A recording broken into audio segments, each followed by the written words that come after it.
Haleluya. Na sababu ujue Mungu ni mwaminifu, shetani wakati ambapo kwamba unajua sasa alikuwa anataka kujisifu akuje kiwango cha Mungu. Mungu akamwambia, nataka uende kule duniani ili sasa ukatafute wale ambao mtachomeka nao. Sababu wewe si wa maana katika ufalme wangu na katika wewe mwenyewe pia. Wewe hauna manufaa. Kama vile nilikwambia, wale ambao wataenda jehanamu si wale ambao wanafanya dhambi, si wale wanaua, wale wanaimba, wale wanafanya. Kwa hivyo sasa zingine watu wanakasirika, wanafikiria ati wakifanya kijabu kibaya watamkasirisha Mungu. Ati Mungu akasirike aone dhambi zao ati ni kubwa sana awamalize. Hapana, ndio maana wakufangi. Haleluya. Sababu hakuna mtu ambaye ataenda jehanamu sababu ya dhambi zake, kama vile kawaida nakwambia. So Mungu alikuwa anamwambia shetani, enda pale duniani ili sasa ukatafute wale ambao utachomeka nao. Shikilia hapo. Saa hiyo sasa Mungu hakuwa amekuja in the beginning. Hallelujah. Kwa hivyo sasa mahali shetani alitumwa, hata yeye mwenyewe hakuna mahali alikuja. Sababu dunia haiko imeumbwa. Wakati aliambiwa, nataka sasa wewe uende ukatafute wale ambao utachomeka nao. Haleluya. Tena wakati ule hakuna mwanadamu aliyekuwa ameumbwa wakati ule. Haleluya. Lakini haya yote Mungu anajua mwanzo na tena mwisho. Na kwa hivyo sasa akisema jambo sahihi, either uamini ama usiamini, litakuwepo. Ama uwe unaona ama hauoni, hiyo itakuwa. Bwana Yesu asifiwe. Kwa hivyo sasa Mungu akikwambia kuna uzima wa milele, atakana kwamba hakuna, atatengeneza. Atafanya iwe. Sababu hawezi akasema kile kitu ambacho hakitakuja kuwa. Okay. Bwana Yesu asifiwe. Tena ukisikia kuna hell, atakana kwamba hujawahi iona na macho yako ati uamini, sababu wengi wanafikiri, haswa wale welevu, wale wenye hekima, wale ambao wamesoma, wasomi, wao wanatafuta ukweli ama wanatafuta akili ili sasa waweze kuprove either wewe wrong ama Mungu wrong. How ndio Gentiles. Lakini Jews wanatafuta miujiza ili sasa waweze kuamini. Two people in the world, Are you together? Wale ambao wanaitwa Gentiles ni wale ambao hawajawahi kuwa na kazi ya Mungu tuseme. Hawamtabui Mungu, awe anakuanga ama akuangi, they don't bother. Hallelujah. Lakini hili sasa waweze kufahamu na kuelewa, wao wanasoma sana. Wanaitwa nini? Wa sayansi, Wanatasoma sana ili sasa waone kama yale mambo vile iliumbwa, nani aliumba. Wanasoma sana ili waweze kumuona Mungu. Ili sasa waweze kuprove either God is real or he is not. Hallelujah. Hao ni watu ambao hawajui kama kuna Mungu. They don't have a problem kusema hakunanga Mungu. Hawana shida. Lakini hawataki kujua na hawataki kubelieve. Hallelujah. Lakini kuna wengine ambao sasa waliumbwa kama vile sasa nimekuwa nikikueleza, ni wale ambao walizaliwa na wakaumbwa kwa mfano wa Mungu, na wakasema kwanza mimi nitakuwa, wanajiita wa Kristo, wanajiita wenye dini ya kwamba ati wao wanajua kuna Mungu. Hallelujah. Lakini sasa Mungu ajidhihirishe kwao, they need a miracle ili sasa waweze kuelewa. Wanamwambia, kama Mungu utafanya hivi, unitoe hapa unipeleke pale, nitaamini kunao. Kama Mungu utaniponya hii, nitajua sasa wewe ni wa kweli. Lakini huyu ni mtu ambaye anasema ameokoka miaka nyingi, lakini wakati anapopata shida, yeye mwenyewe anataka Mungu ajidhihirishe kwake na ishara. So inamaanisha mwanzo hakuna kitu alikuwa ameamini. Hallelujah. Sasa turudi nyuma. Na kwa hivyo sasa Mungu ujue alikuwa anajua ya kwamba kuna dunia nitakuja kuumba baadaye, atakana kwamba saa hii haiko. Hiyo ndio next. Na kwa hivyo sasa wakati shetani alikuja, already alikuwa amehukumiwa ama amepewa sasa part yake, na akakuja hata naye alikuwa a spirit. Hallelujah. Bwana Yesu asifiwe. Sababu Biblia inatuambia katika Mwanzo, inatuambia before the world ilikuwa imeumbwa, the spirit ilikuwa inaelea juu ya maji, Hallelujah. So inamaanisha maji ina maana mbili kwa saa hii sasa. Maji inamaanisha inamaanisha wanadamu, crowd ama all nation ama watu, inamaanisha watu. Then aorta inamaanisha neno. Tuko pamoja? Kwa hivyo sasa because God was with the word and the word was God, ilikuwa sasa ni maji yenyewe, ilikuwa maneno yake ilikuwa ndani yake ikiwa kama mfano wa maji. So ilikuwa inaelea because he was a spirit, alikuwa anaelea juu ya neno lake. Are you together? Na ndio maana sasa unaposema kitu ambacho kiko ndani ya moyo wako, hilo neno inakuwa ndani ya moyo wako. Wakati unasema inakuwa ndani ya mwingine sababu nimeisikia. Tunaelewa hapo? Hiyo ni ngumu lakini ni sawa. Ni kuoneshwa mapu ya kwetu. Kama ni ya dunia tungekuwa tunaelewa. So kwa hivyo wakati Mungu alikuwa bado hajaongea, haja speak out. Na wakati ambapo kwamba alianza alisema na kuwe na dunia, na kuwe na giza, na kuwe na day, na kuwe na wanyama, na kuwe. Because when he spoke, hallelujah, everything exists. Tuko pamoja? Kwa hivyo sasa Mungu hatakuja kufanya, bali atakuja kusema. Na kwa hivyo sasa yale mambo ambayo anasema itakuja kuwa. Hallelujah. Kama vile sasa nimekuwa nikikwambia ya kwamba kama Mungu anakuambia kutakuwa, kivile amesema kutakuwa. Haijalishi wewe utaamini ama utaamini, bali itakuja kuona. Tuko pamoja?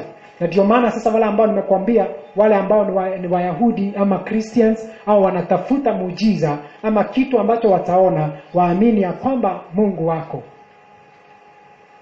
Lakini Mungu ni mkarimu sana sababu yeye mwenyewe aliweza kusema na ikakuwa. So mwanadamu yule ambaye alikuwa pale, Biblia inatuambia vizuri sana, akaona ni nzuri.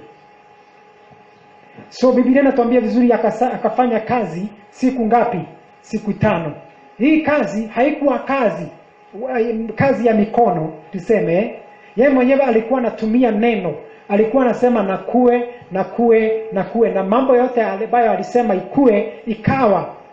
Na wakati aliyaona akasema na haya ni mazuri. Hallelujah. Lakini ikafika kwa mwanadamu. Mwanadamu ujue Mungu alitumia nguvu na jasho yake. Yeye mwenyewe akatengeneza udongo. Yule mwanzo alikuwa amesema kuwe. Are we together? Yeye mwanzo alitengeneza udongo, akijua hii inamaanisha nini.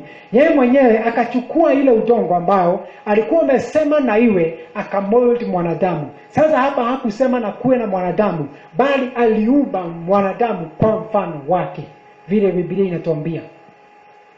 Ile inaweza kudominate yale mambo amesema iwe. So mwanadamu alikuwa anatarajiwa, yeye mwenyewe mambo yote yalisemekana yawe, ilikuwa inamaanisha mwanadamu akikuja dunia hii atakuwa na everything he needs. Hallelujah. Tuko pamoja?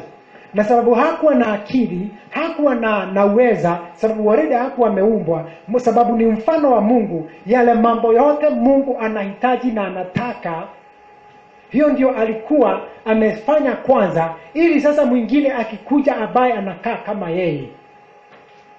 Hallelujah. Awe anapendezwa na hayo mambo yote. Sababu si mwanadamu na Mungu, hapana, bali walikuwa kitu kimoja. Sababu mwanadamu alikuwa ni mfano, si mfano wa yeyote ama chochote, ama alikuwa ni mfano wa Mungu. So Mungu he manifested or he transformed, ama alijifanya kuwa mwanadamu katika kile alichoumba. Are we together? So everything aliweza kuona, alifanya kwa ukamilifu wake. Tushikilie hapo. Na kwa hivyo sasa wakati ambapo kwamba aliweza kuumba mambo yao yote, akaumba mwanadamu, tunajua vile alifanya. Sasa hapo shetani ya kwanza, ujue shetani alikuwa in spirit, alikuwa anaelea katika maji kama vile Biblia inatuambia. Na sababu alikuwa yeye mwenyewe amekuja kwanza, yeye mwenyewe ali-exist before man, tuseme. Hapo ndipo sasa tunafikiria, tunaambiwa wakati alifika katika shamba la Edeni, hapo sababu hiyo ilikuwa ni nchi ya wakati ule. Haleluya. Sababu nchi inakuwa nchi sababu uko hapo. Sasa ujui mahali kuna kwingine. Sasa ukienda huko ndio unajua. Na Mungu aliumba mambo mengi. Ukienda na huko ukombani upate milima inakuanga huko. Hapo ndipo sasa okay. Sababu haujawahi fikiria kuna mambo kama hiyo. So unajua Juja ndio nchi yako. So Edeni kulikuwa kama vile. So yule wakati Mungu aliweza sasa kwenda akaenda alikuwa anakuja saa 9 Biblia inatuambia alikuja ili sasa we mwenyewe aongee ama ajione, aone sura yake na afurahie kuona mfano wake.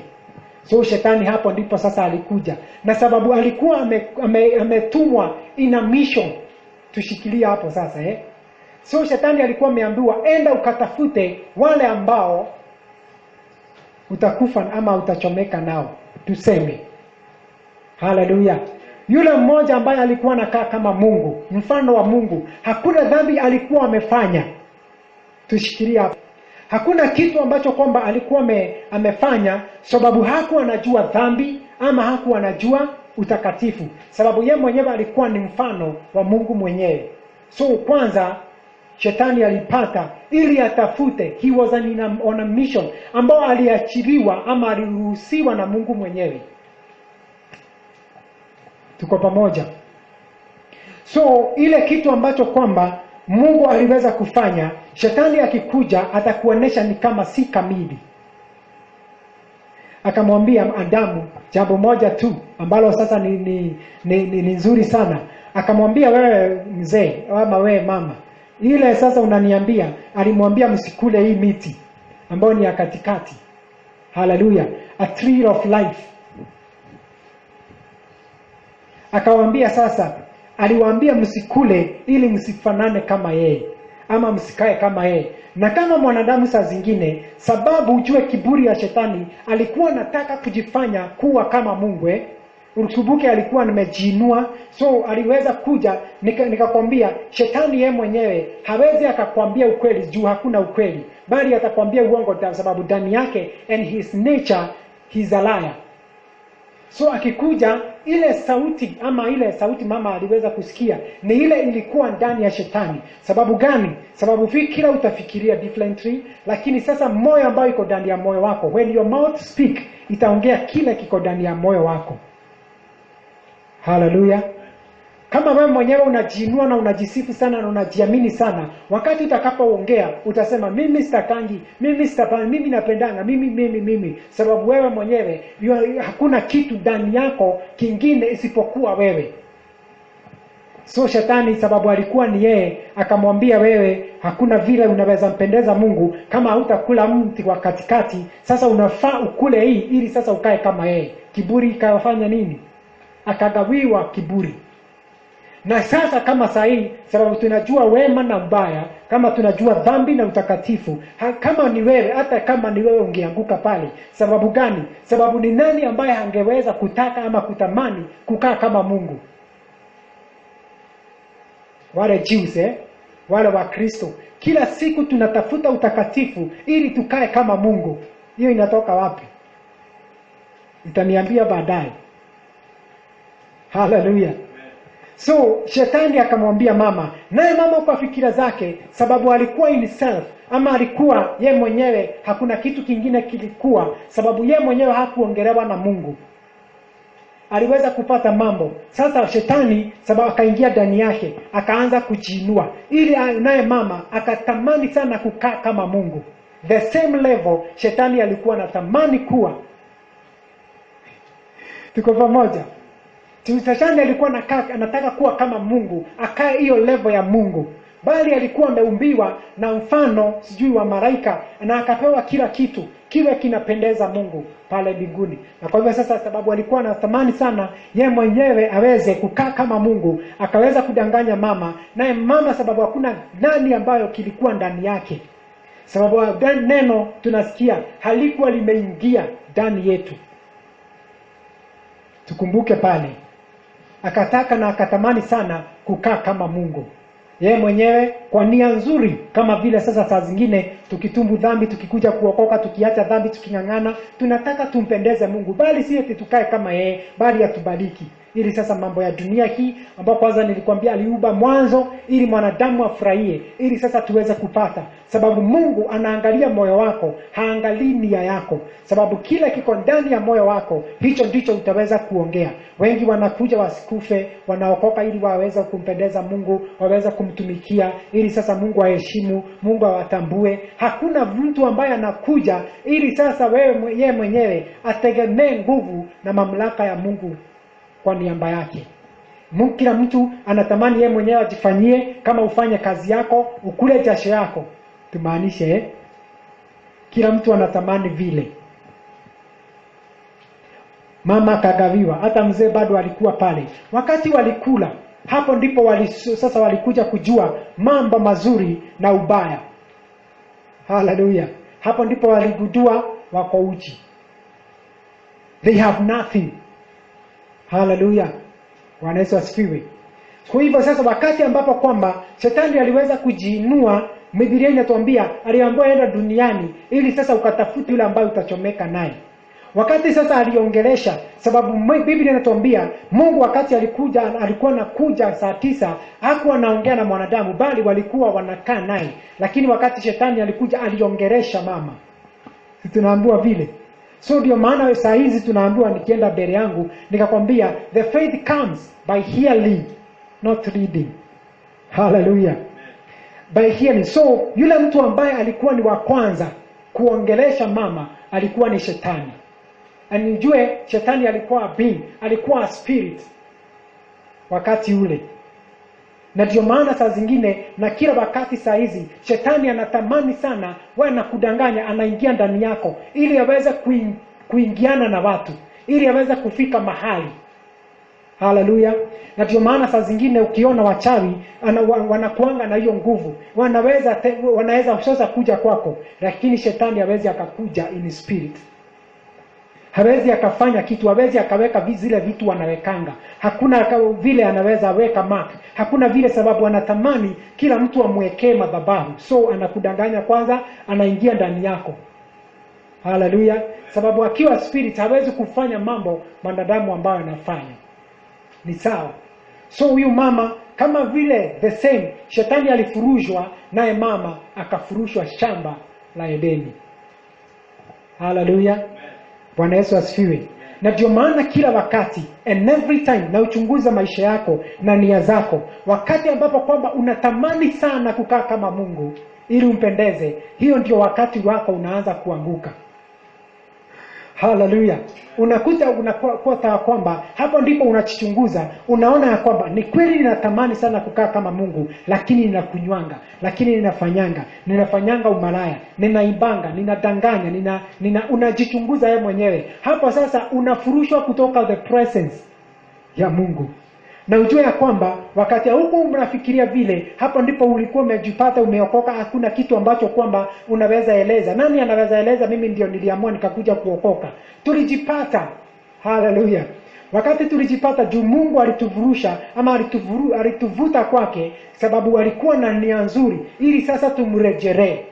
Hallelujah. Si eti tumfanyie jambo, sababu kwanza alikuwa anataka kwanza kuona sura yake ikiwa ina human form. Kama vile nimekwambia, naye shetani anadanganya ili sasa anaingia ndani ya mwili wako, anaweza kufanya mambo yote. So naye Mungu alikuwa anatamani aumbe mwili aingie ndani yake ili sasa aweze kuenda kila mahali.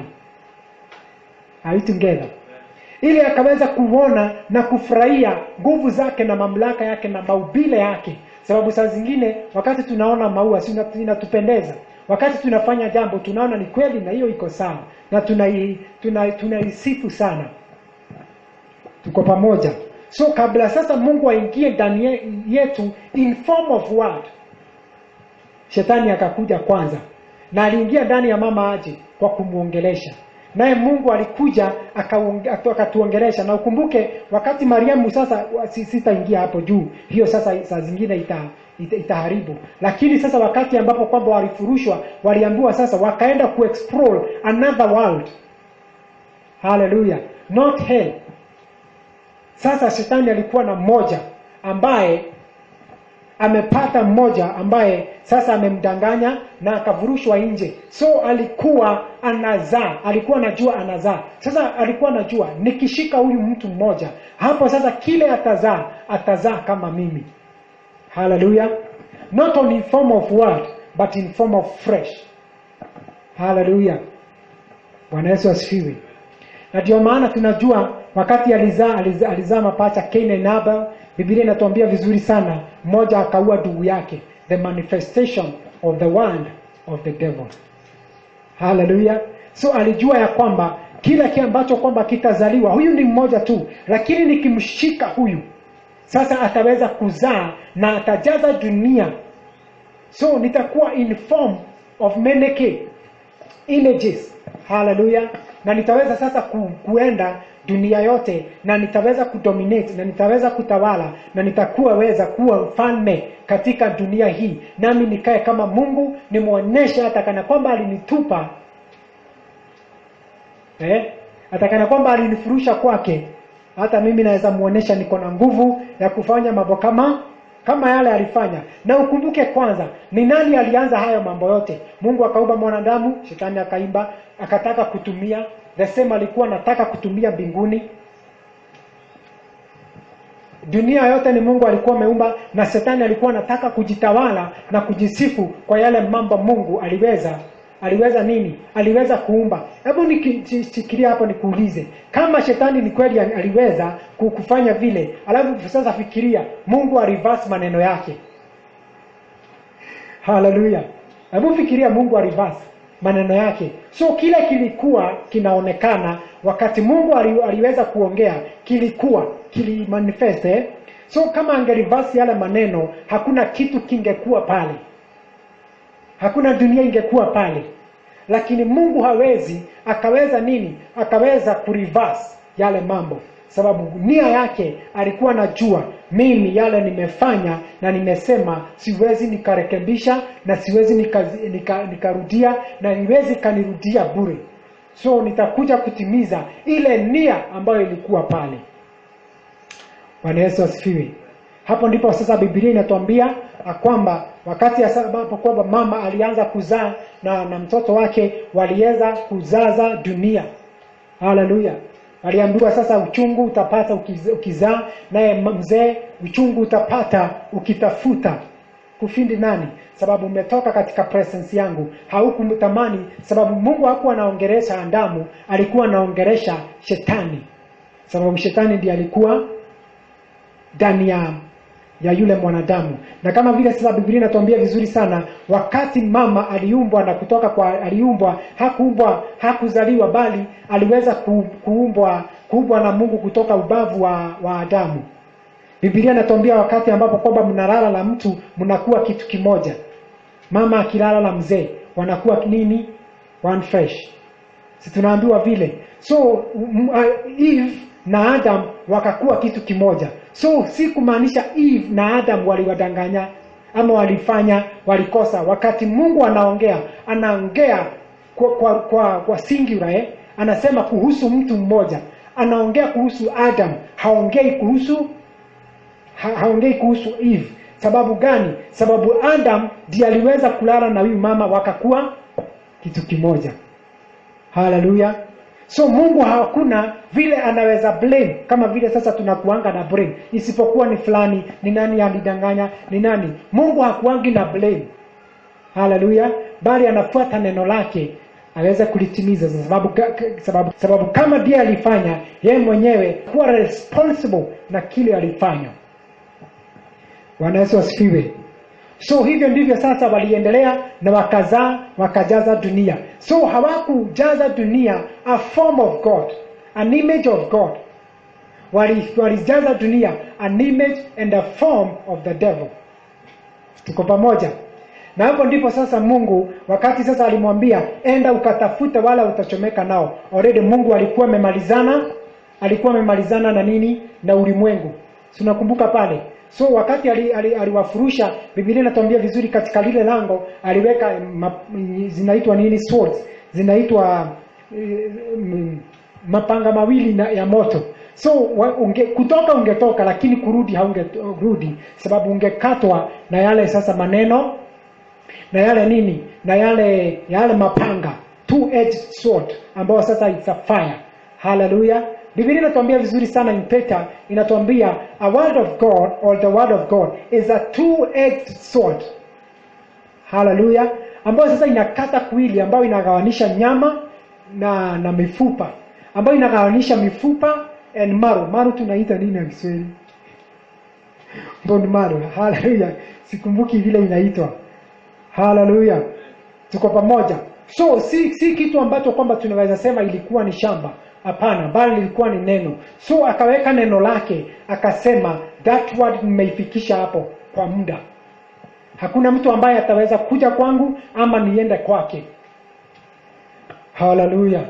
So kile kilizaliwa, hakuna kile kitu ambacho kwamba kigezaliwa kikiwa kizuri. Hakuna mtu ambaye alikuwa angeweza simama ajipate ya kwamba ni sura na ni mfano wa Mungu. Na ndio maana kila wakati unajichunguza na unafikiri na unachunguza fikira zako, unaona yale mambo unafikiria ni ya kishetani tu na umeokoka Yale mambo unajipata kwake katika dunia, unajipata kila wakati katika anasa. Ukisikia doboro, ukisikia mahali kunachezwa, sijui nyimbo mnaziita nini? Hizi nyimbo zinaimbwa zinatoka huko, unasikia mwili wako unasisimuka, ni kama una understand na umeokoka. Hallelujah. Lakini wakati unasikia worship, hiyo ikuguzi sana. Wakati unasikia neno la Mungu bado haikuguzi, hauna faida, yani unasikia haujipati kule, hauwezi ukatamani. Hallelujah. Unless you are drawn. Unless Mungu akuvute kwa hiyo. Ndio maana sasa dunia hii tukiona mambo ambao wakati kwamba ni kweli hapo kuna hatari, lakini unaona kuna watu wanaenda pale. Kwa nini? Si kupenda kwao, lakini kile kitu ambacho hawajui ni ya kwamba kuna mtu ambaye ako ndani yao ambaye hawawezi wakaelewa. Bwana Yesu asifiwe.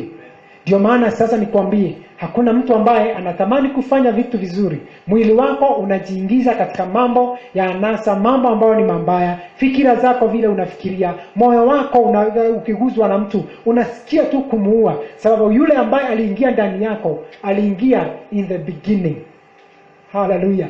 So kila kitu ambacho kwamba ungezaa, utazaa kile kitu kinakaa kama wewe. Ndio maana tunaambua mababu zetu walikuwa wachawi, wengine walikuwa wanaimba, wengine walikuwa wanaua, wakazaa mashosho yetu. Tena washosho wetu walikuwa pia ni wachawi, wakazaa tu wazazi wetu, na wazazi wetu wamekuwa tu wachawi na wadanganyifu, na hata sisi tumekuwa pia wadanganyifu.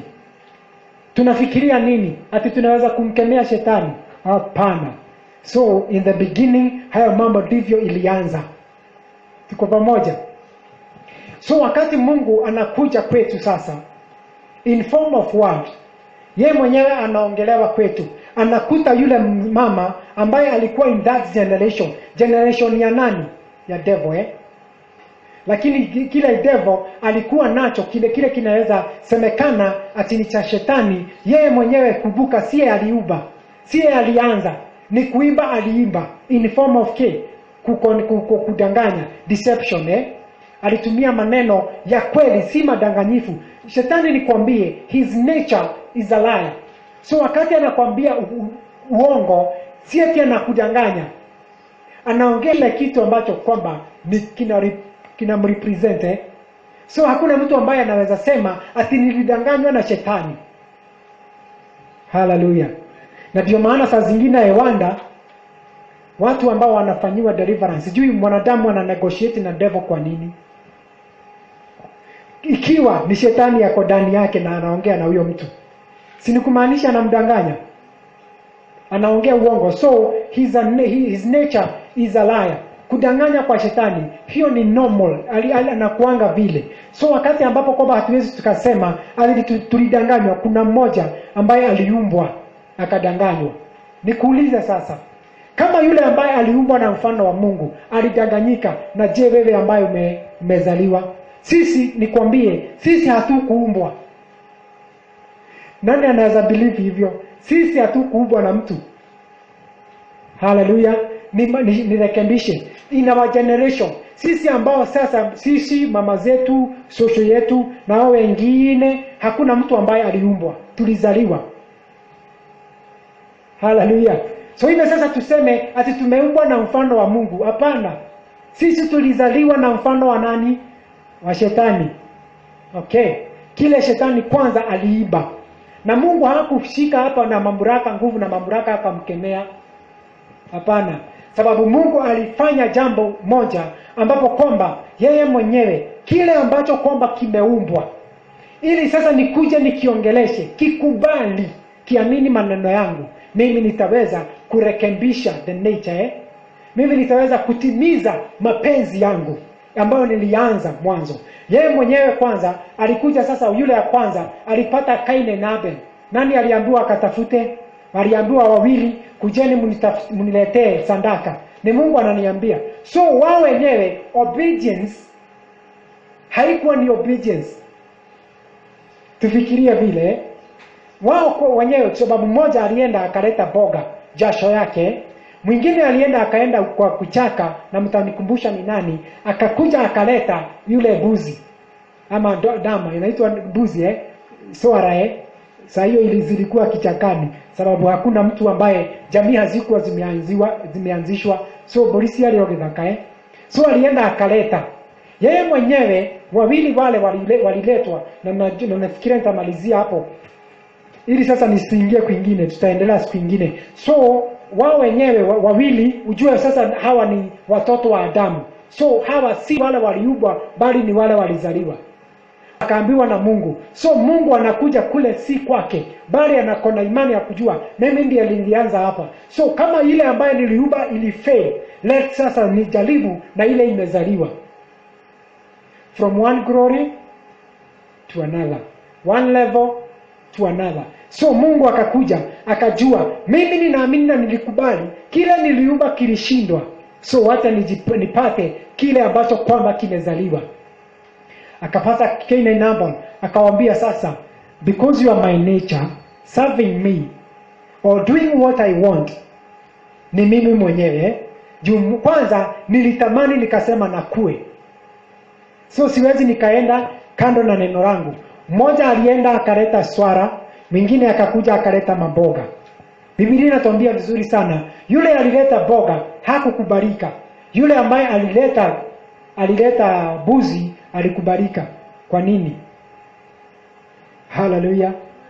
Sababu yule ambaye ameleta buzi alileta sijui kwa nia gani, sababu Mungu alijua moyo wake. Akaenda akamkumbusha Mungu ile buzi ambayo itaondoa. Hatutaokolewa, hatutabarikiwa. And that is why so many people ambao sasa wanaweza simama, wachungaji wanadanganya, kanisa linadanganya. Let me assure you, hawana shida na hawana makosa. Hallelujah. Sababu mwanzo hata siongei kuhusu Yesu sintafika hapo. Yes, sasa sababu huyu alileta buzi, Biblia inatuambia kwamba aliweza kukubalika.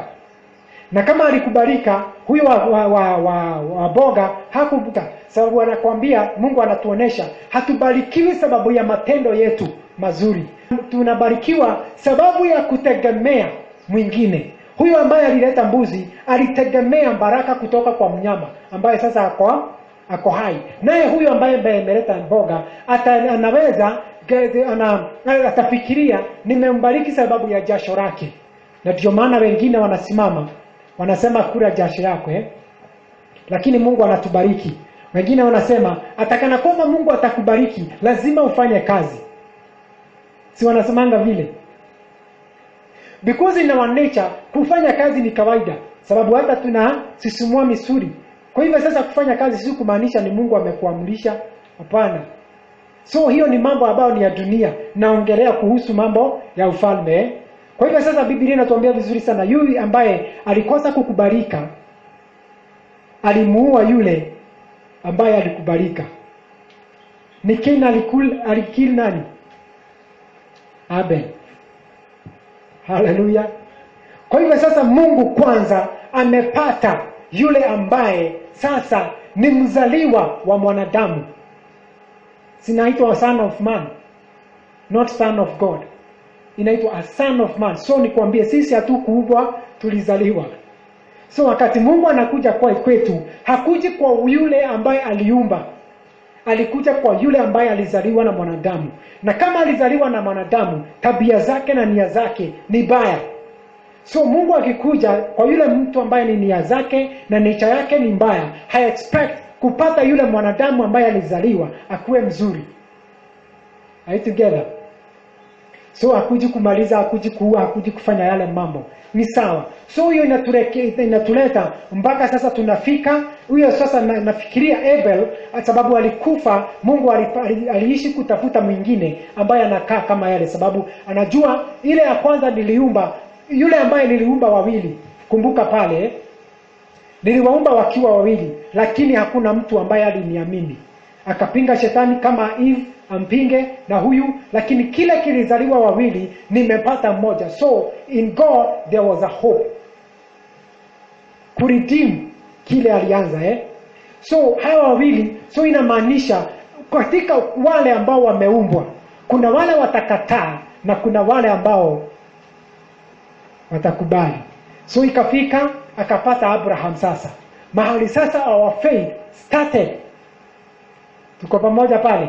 So wakati alipata Musa, not Musa, wakati alipata Abraham, alimwambia, ningetaka sasa uache jamii yenu na watu wenu, uje sasa nikuoneshe. So huyu mtu ni kumaanisha there was a hope kwa kile ambacho kimezaliwa. Huyu jamaa alikubali. Akaamini ya kwamba nimeacha kile ninaona, wacha niende kwa kile ambacho sikioni.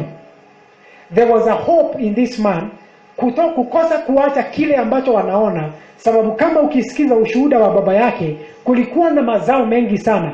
Walikuwa na buzi, hata alikuwa na ndugu zake na watumishi wake. So he was a rich man. Because he was a rich man, na hakuwa ameinherit his father. Ukumbuke pale. So kabla haja inherit, alikuwa amebarikiwa. Nafikiria kama angeinherit, kama angerithi utajiri wa baba yake. So this man needed nothing kutoka kwa yeyote. Tuko pamoja. Hakuna kitu ambacho kwamba alikuwa anahitaji, lakini yote akayafanya bure. Akafuata kile ambacho kwamba hakuwa anaona.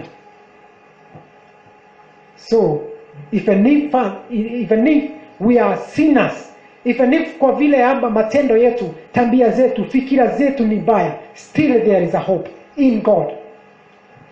Hatuna hope kwa Mungu, lakini Mungu ako na tumaini kwetu. Hallelujah. Tunaweza mrejesha, tunaweza mrejelea. So huyu jamaa, Biblia inatuambia vizuri sana, akienda akamwamini Mungu, akaenda kule Canaan. Tuko pamoja. Na ujue yeye mwenyewe walifuatana na ndugu yake. So alikuwa ni ndugu yake, walikuwa wawili. So kama vile nimekwambia, kuna vile sasa ile ilikuwa mmoja wakakuwa mwili mmoja. So hapa ni kuzaliwa, tunaweza kuwa wawili. Akafuatwa na ndugu yake Lutu. So huyu Luti alikuwa na nature ya baba yake. Baba yake tujue ni yule aliubwa, yule ambaye alidanganywa na shetani. Yeye mwenyewe akagemea, akaenda kunaitwa Sodoma na Gomora. Hapo ndipo domboro ambao ni sawa. So kwenda vilabu na kwenda muziki na kwenda mugithi haikuanza na hii generation. Kwa hivyo sasa kusimama useme ati ya kwamba hii generation imepotoka, ati nasema inaenda kwa domboro, hapana. Ilikuwa Sodom and Gomora. Because this is a repeated ni nature inajirudia. This nature iko tu. Hallelujah. Na wataenda wa discover, sababu vile tumeumbwa tunakuja kudiscover mambo mazuri. So in our generation tunaweza jizuia kwenda vilabu, ni sawa. Tunaweza jizuia kuimba, zinaitwa dasi, ni sawa. Lakini our generation, wale ambao tutazaa, hata nao watajipata kule, sababu that is nature. Nature inakuanga tu. So hakuna vile sasa tunaweza egemea na tegemea nature ya kwamba tunaweza ibadilisha. So hawa ni wawili wakafuata, mmoja akaenda kwa nia ya Mungu, mwingine akaenda kwa nia ya vile wewe mwenyewe ako. Na ukumbuke wakati ambapo kwamba Mungu aliwatenganisha, walitenganishwa kwa nini? Sababu mmoja alikuwa anategemea Mungu, bali mwingine alikuwa anategemea nguvu zake. Na ndio maana ndugu na watumishi wao walikuwa wanapigana juu ya nyasi. Kama nyasi haingekuwa mifugo yao ingekufa. Na kama ingekufa huyu jamaa hata kusaidia ama Mungu amuitishe, hakuna kitu Mungu angepata kutoka kwake. Hizo ni nia ambazo ni mbaya. Tuko pamoja? So hapo napo sasa nimalize mara ya pili sasa. Nibakishe moja. Hapo sasa mmoja ambaye anaitwa Abrahamu akazaa sasa naye. Kama yule wa kwanza Adamu alizaa watoto wawili. Sasa huyu unafikiria na akazaa kitu kibaya, bali there was a hope, kibaya na kizuri. Sababu sasa Mungu amesanctify, Mungu ametenga sasa. Akatenga yule mmoja ambaye amemwamini. Unafikiria Adamu alizaa nini?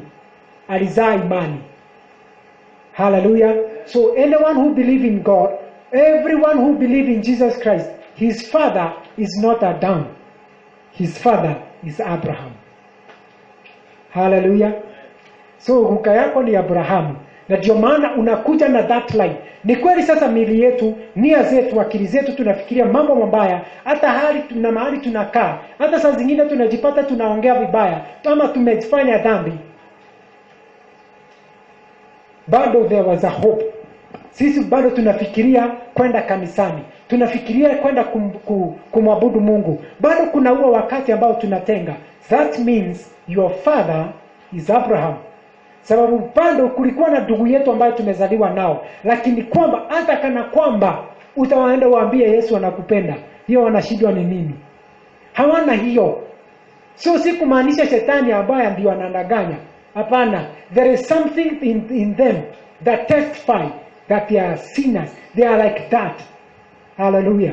Hao si wa familia, hao si wa jamii. Bwana Yesu asifiwe. So I believe hiyo imekusaidia kidogo. Nitaendelea kutoka hapo, na najua sasa pia utakuja kuelewa mambo mengi. So don't condemn yourself. Usiseme ya kwamba mimi nilifanya, nilijitia unajisi, nilianguka. Hakuna kuanguka. Hallelujah. Hakunanga kuanguka, sababu we are born in that nature. Ndio maana uliokoka ukiwa mdogo, mwingine akakuwa akiwa mzee. Ni nini hicho kilimwambia ati anafaa kuokoka? Because vile aliambiwa na hiyo alizaliwa na that nature ya kuheshimu Mungu na kutambua kuna Mungu. That is why tunajipata atakana kwamba tunaenda tuanguke, tunaliitia jina la Mungu. Atakana kwamba tunaenda tunapotea, bali tunafikiria kurudi nyumbani. Tuko pamoja? So there is now no condemnation in those who are in Christ. Bado hapo sasa nimeenda mbele. Ili sasa kutoka kwa Abrahamu, sasa tutakuja tupate Mariamu sasa.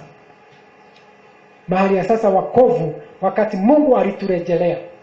Wakati sasa Mungu alikuja akachukua sasa mamlaka na nguvu, akachukua nguvu ama akachukua mwanadamu, lakini si wote, bali alichukua wale waliweza kumwamini, akawacha wale ambao hawakumwamini.